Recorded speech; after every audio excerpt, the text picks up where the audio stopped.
La semaine passée, quelqu'un m'a posé une question fantastique.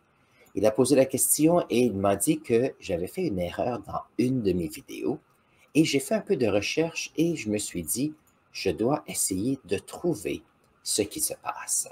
Alors, la semaine passée, on m'a dit que j'avais fait une erreur dans une de mes vidéos et c'était sur la concentration de CO2 dans l'atmosphère. Alors aujourd'hui, nous allons regarder ensemble quelle est la composition de l'atmosphère, les différents gaz, et ça va faire partie de la discussion pour qu'on ait une bonne compréhension de combien de différents gaz il y a dans notre atmosphère. Alors, voyons voir. Nous avons ici, alors où est-ce que je veux commencer ça? OK. Donc, on va regarder ceci. Alors moi, j'aime bien ce site et je vais mettre le site ici dans la section clavardage. Alors, c'est un site qui s'appelle, c'est l'Administration nationale des informations sur les océans et l'atmosphère. Donc, en anglais, c'est National Oceanic Atmospheric Administration. Et il y a toutes sortes d'informations qui est importantes qui viennent de cela. Et ici, nous allons regarder ce matin quelle est la concentration des gaz dans l'atmosphère. Alors ici, nous avons des pourcentages. Tiens, je vais vous montrer peut-être un petit graphique pour commencer. Je pense que ça serait intéressant. Donc, lorsqu'on regarde pour la composition de l'atmosphère, en général, on peut voir qu'il y a à peu près 80% d'azote gazeux. Nous avons ici entre 16 et 18% d'oxygène. Nous avons ici en gris de l'argon, et ça, c'est quelque chose que je ne savais pas, ou que dans mon apprentissage, j'avais fait une erreur. Dans mon idée, c'était le dioxyde de carbone qu'il y avait plus que d'autres gaz, et j'ai appris cette semaine et confirmé qu'il y a plus d'argon que de dioxyde de carbone et d'autres gaz. Et on a ici cette petite partie qui est très, très petite. Alors, on va rentrer en détail à savoir quel est le pourcentage de chacun de ces gaz. Je pense que c'est intéressant et c'est une bonne activité. Alors ici, si on regarde, alors ça ici, c'est une moyenne. Donc, voyons voir si on peut regarder ça ici. Alors ici, on nous dit ici que l'air que nous respirons contient plusieurs gaz. Et ça veut dire que lorsqu'on inspire, il y a 80% qui est fait d'azote. Il y a de l'oxygène que notre corps a besoin. Et on évacue bien sûr le dioxyde de carbone. Et il y a d'autres petits gaz qui existent, des poussières, il y a toutes sortes de choses qui sont là. Donc, je pense que c'est intéressant de regarder ce que nous avons. Donc, ça ici, c'est, alors on dit, c'est la composition chimique en excluant la vapeur d'eau. Ça veut dire que ces pourcentages vont changer parce que si on augmente la quantité d'eau dans l'atmosphère, ça veut dire que ces pourcentages vont changer. Gardez en tête que si nous sommes en plein milieu de l'hiver, par exemple ici au Canada, ce sera un temps qui est beaucoup plus sec, donc peut-être moins de 1% d'eau dans l'atmosphère. Mais si on se retrouve par exemple dans des forêts tropicales, on se retrouve avec une augmentation près jusqu'à entre 3 et 4% d'eau. Donc ici, on exclut l'eau, mais ça nous donne une bonne idée de ce qui se passe. Donc on a ici 78% d'azote. Maintenant, ça, c'est en général dans l'atmosphère, mais on peut voir que c'est comme 80% du volume de gaz qui est ici. Et chose intéressante, lorsqu'on inspire et expire, la quantité d'azote qui entre et qui sort est le même. C'est comme si c'est un gaz qui est inutilisé complètement. Et puis, bien sûr, pour être capable d'utiliser de l'azote dans notre corps, parce que c'est lorsqu'on parle de l'ADN, par exemple, ou certains processus dans notre corps, on a besoin d'azote. Ça veut dire qu'on a besoin du cycle de l'azote. On a besoin de bactéries et de plantes pour ramasser cet azote et le transformer de façon à ce que l'on puisse avoir cet azote à travers la nourriture ici. Maintenant, ici, on a l'oxygène et on donne 20,947%. Maintenant, la quantité d'oxygène va changer ici souvent pour différentes raisons. Bien sûr, lorsqu'on inspire et expire, le pourcentage ou la quantité d'oxygène qui entre dans les poumons et qui sort aura une différence. il y a des mouvements atmosphériques. Donc, on a ici une concentration d'oxygène qui continue, qui est assez stable. Ça nous permet de pouvoir vivre. Par contre, il faut faire attention parce qu'il peut arriver que si on est dans des centres industriels où on a des situations où il y a la combustion des combustibles fossiles, il y aura une baisse de la quantité d'oxygène dans l'atmosphère parce que cet oxygène est utilisé justement pour la combustion. Donc ça, c'est intéressant. Maintenant, moi, je pensais que le dioxyde de carbone était le deuxième type de gaz, mais ici, on peut voir que c'est l'argon. L'argon fait près de 1% de la composition de l'atmosphère. Et ça, c'est intéressant parce que c'est un de ces gaz nobles. Et puis, ça, c'est la grande chose que j'ai appris cette semaine. Et c'est important, comme scientifique, de pouvoir remarquer qu'on a des choses qu'on oublie et qu'on peut, bien sûr, apprendre encore plus. Le troisième gaz ici est bien sûr le dioxyde de carbone. Ça ici, c'est une moyenne, on a 0,035%. Maintenant, il faut considérer que lorsqu'on inspire et qu'on expire, il y a une différence dans la concentration de dioxyde de carbone. Et ça, c'est parce que notre corps, lorsqu'il prend de l'oxygène, pour bien sûr pouvoir vivre, va expulser du dioxyde de carbone qu'on n'a pas besoin. Mais comme j'ai parlé tout à l'heure avec l'oxygène, lorsqu'on est dans une situation où il y a de la combustion des combustibles fossiles, alors par exemple, il y a les pots d'échappement des voitures, les cheminées où il y a des manufactures, à ce moment-là, on peut avoir une augmentation de la quantité de CO2 dans l'atmosphère. Et ça, c'est intéressant parce que ça nous permet de dire, OK, il y a une variation ici. Donc, ce qui nous aide, c'est lorsqu'il y a des vents. Et ça nous permet de pouvoir déplacer l'air dans l'atmosphère et permet de pouvoir avoir une bonne moyenne. Donc, si on regarde les autres gaz qu'il y a, ici, nous avons deux autres gaz qui sont des gaz rares et on a le néon ainsi que l'hélium. Ici, nous parlons de parties par million. Ça veut dire que si nous prenons 1 million de particules qu'il y a dans l'atmosphère, pour le néon, seulement 18 à peu près seraient ici pour le néon et pour l'hydrogène, c'est plus petit.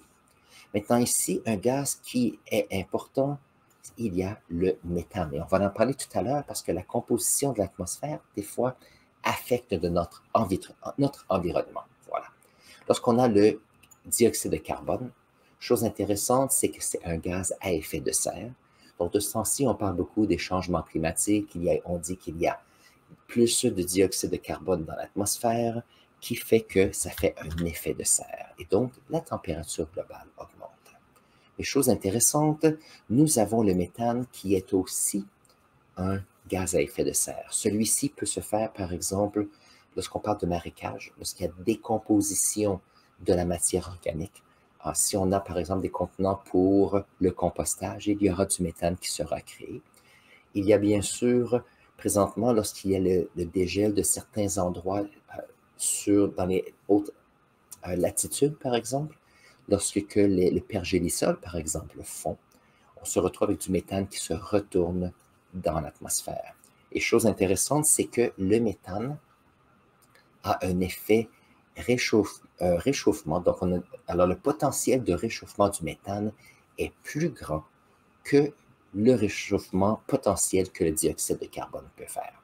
Et ça, je vais montrer un petit exemple, c'est intéressant. Donc, près de chez nous, il y a un petit dépotoir. Et lorsqu'on a un dépotoir, bien sûr, c'est comme si on faisait un trou et on mettait des déchets. Mais puisqu'il y a la décomposition, il y a du méthane qui est produit. Alors, où je suis, qu'est-ce qu'ils ont fait? C'est qu'au fur et à mesure qu'ils mettent des déchets, ils vont mettre des petites couches d'argile de façon à ce que, alors avec des grandes machines, il y a une petite couche, et ça, qu'est-ce qui arrive? C'est que ça emprisonne les déchets au fur et à mesure. Et ce qu'ils font, c'est qu'ils utilisent un système de boyaux, comme ceci, pour récupérer le méthane. Alors, je vais vous montrer pourquoi ici, c'est intéressant. C'est que si on a le méthane ici,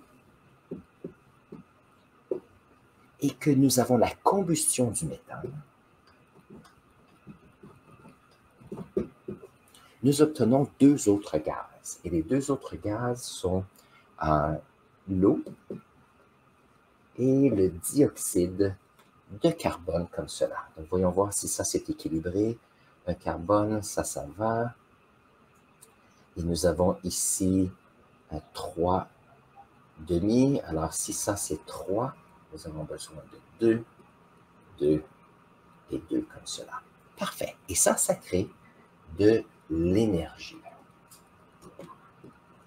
Alors ici, on utilise le méthane, on fait la combustion, ça nous donne de l'énergie. Donc, il y a deux petites centrales à gaz électrique pour créer de l'électricité et je ne me rappelle pas s'ils le gardent pour le dépotoir ou ils mettent l'énergie produite dans le réseau. Mais ça ici, ça fait deux choses intéressantes. Premièrement, ça crée de l'énergie, donc ça c'est important. Ça nous permet de pouvoir avoir de l'énergie qui serait perdue avec ce gaz. Mais deuxièmement, c'est que ça permet d'enlever du méthane de l'environnement et on ne veut pas que ce méthane se retrouve ici. Et la raison, c'est que le potentiel ici du méthane, alors c'est H4, est plus grand que le potentiel de CO2 lorsqu'on parle du potentiel de réchauffement. Spécialement lorsqu'on parle de gaz à effet de serre. Et ici, c'est... Oups, on va changer ça. Alors ici, le rapport entre les deux, c'est plus ou moins 25. Il y a des endroits qui mentionnent plus ou moins 22. Donc, disons 20. Le méthane, comme molécule, a le potentiel de réchauffement de plus de 20 de celui du dioxyde de carbone. Donc ça, c'est vrai qu'on utilise la combustion ici du méthane et on obtient du CO2 et tout le monde dit le CO2, c'est terrible. Par contre, ce gaz à effet de serre est 20 fois moins grave que le méthane. Donc ça, c'est une situation où on maximise la chimie d'un environnement pour pouvoir aider. Donc ça, c'est quelque chose qui est intéressant de ce côté-là. Donc retournons avec notre discussion tout à l'heure. Alors ici, on a une variété d'autres gaz. On a les krypton et l'hydrogène, voilà. On a ici le monoxyde de carbone. N'oubliez pas que le monoxyde de carbone est toxique pour les humains. Donc, lorsqu'on a ceci, c'est qu'il y a une combustion qui est incomplète. Et donc, il faut faire attention et c'est important de ventiler ces maisons pour ça. Et je viens de remarquer que j'ai oublié Alors ça ici, ce sont les protoxydes d'azote. Les protoxydes d'azote, ce sont des gaz qui sont créés souvent lorsque nous avons... Alors, il y a ici, alors il y a N2O ici, il y a aussi le NO2 ici qui fait partie un peu de la même famille. Maintenant, je vais aussi parler du fait qu'il y a l'ozone, parce que ici, il y a plusieurs gaz qui entrent dans la pollution de nos environnements. Donc, je vais faire une autre équation chimique. Vous allez voir, c'est intéressant. Tiens, je vais aller chercher la composition chimique de l'octane. Lorsqu'on parle de l'essence pour les voitures, on en parle beaucoup. Lorsqu'on a des véhicules, nous avons de l'essence qu'on met dans la voiture et lorsqu'on va à la pompe, par exemple, ça peut être 89, 91, 92, il y a même 94 pour les voitures à performance.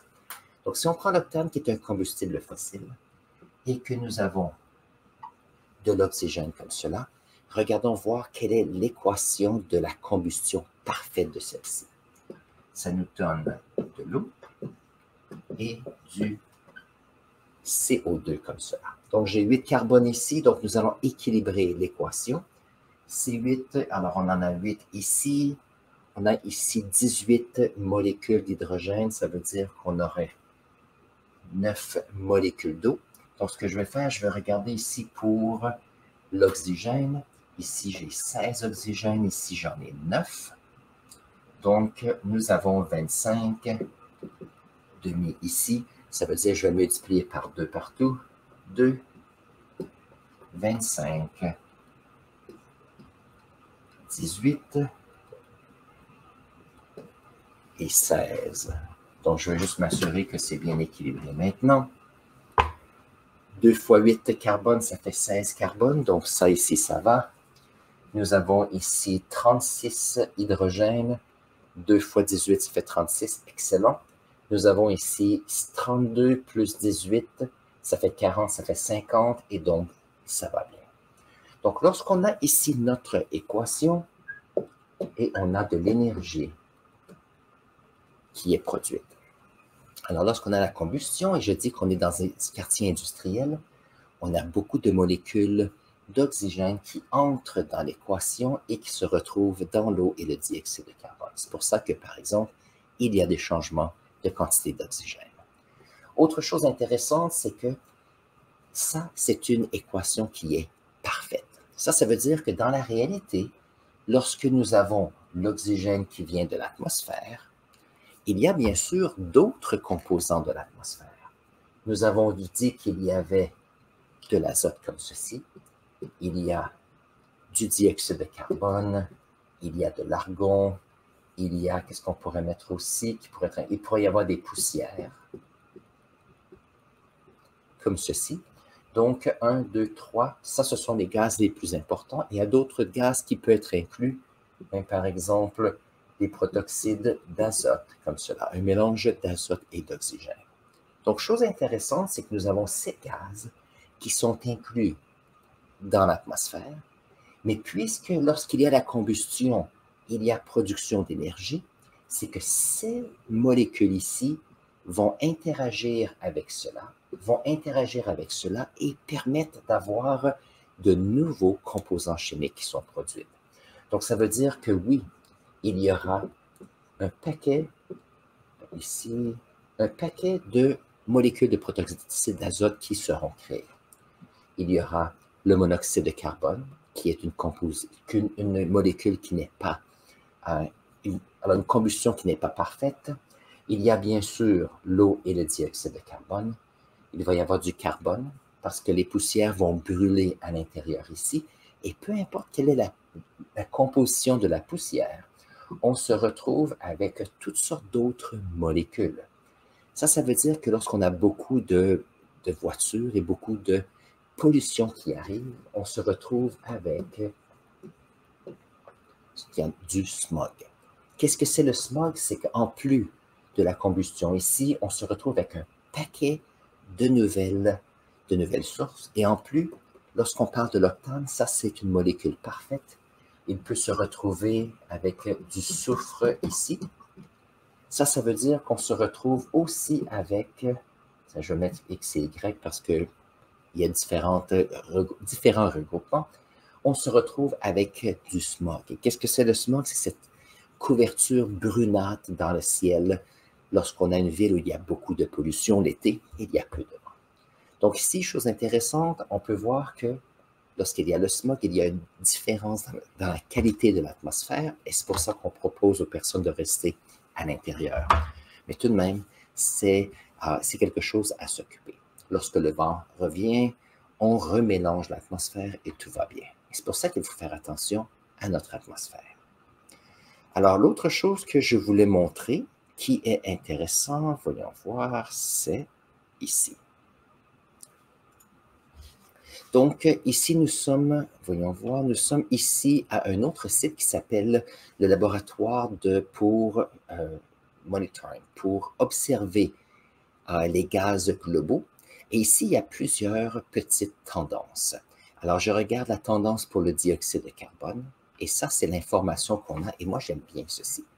Donc, ici, on peut voir qu'il y a une quantité de dioxyde de carbone à l'intérieur de l'atmosphère. Ici, on se retrouve avec la quantité de ppm dans l'atmosphère. Donc, si on regarde tout à l'heure la liste que j'avais tout à l'heure, j'avais ici 0,035%. Donc, si on retourne ici sur le graphique, on peut voir que, et je ne sais pas de quelle date est-ce que c'est.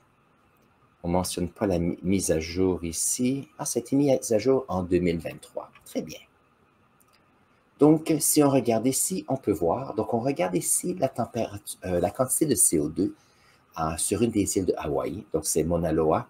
C'est une observation c'est sur un volcan qui est dormant. Et donc, on est au milieu de l'océan Pacifique, donc on se dit que c'est une bonne place pour prendre des mesures. Et bien sûr, lorsqu'il y a des volcans, on n'utilise pas les informations à ce moment-là. Mais on peut voir ici que la moyenne continue à monter. Donc ça ici, c'est depuis 1960. On avait ici en moyenne 320 ppm dans l'atmosphère. Et maintenant, on est rendu à 420. Ça, c'est novembre 2023. Donc ça, c'est intéressant. Et chose intéressante, moi, je me rappelle d'avoir vu un livre, un manuel de science, et ça disait que lorsqu'on va dépasser 400 ppm, on va avoir des difficultés. Et on peut voir qu'on parle toujours de changement climatique et on est rendu à 420 et on a dépassé le 400 ppm. Donc, les scientifiques travaillent beaucoup sur leurs estimations et savoir ce qui se passe. Mais tout de même, il y a une tendance vers le haut qui arrive comme cela. Et ça, c'est à considérer. Autre chose, c'est que si on regarde de 2019 à 2024, donc ici on est à la fin de 2023, on peut voir qu'il y a un changement en ce qui concerne la concentration. Donc la concentration monte toujours tranquillement, ça c'est la moyenne, mais ça montre ici que durant l'hiver, dans l'hémisphère nord, il y a une augmentation du dioxyde de carbone parce que l'hiver, il n'y a pas de végétation parce qu'on se retrouve à l'hiver et donc moins de plantes qui absorbent le CO2 de l'atmosphère. Par contre, on se retrouve ici durant l'été et on a une baisse ici du CO2 dû au fait que sur l'hémisphère nord, il y a des végétaux qui enlèvent le dioxyde de carbone. Et on peut voir que c'est très saisonnier. Alors, si durant les nouvelles, on a mentionné que durant l'hiver passé, on avait jusqu'à 424 ppm, les personnes peuvent dire « Oh, c'est très, très grave, c'est vrai », mais il faut regarder que c'est un cycle parce que quelques mois plus tard, il y avait 418 ici. Et on peut voir sur le graphique ici, on peut voir que c'est très continu. La variation saisonnière avec l'été et l'hiver tout au long des 60 dernières années. Donc la question, bien sûr, les personnes vont dire, qu'est-ce qu'on peut faire pour s'occuper du CO2? Il y a plein de choses qu'on peut faire. Mais il faut savoir que la chimie de l'atmosphère est quelque chose qui change et qui varie. Et il faut toujours regarder les différentes conditions. Donc poser des questions, c'est important. Et ça nous mène à la fin de notre petite vidéo sur l'atmosphère. Donc, si vous avez aimé cette vidéo sur la composition de l'atmosphère, n'hésitez pas de vous abonner à notre chaîne. Si vous avez des questions de clarification, mettez vos questions dans la section clavardage ou dans la section commentaires. J'utilise vos questions pour alimenter notre émission ici, pour avoir des émissions qui sont intéressantes. Alors, sur ce, je vais mettre un lien ici à une autre vidéo que vous allez pouvoir aller voir. Et vous allez voir, il y a plein de choses qu'on peut apprendre.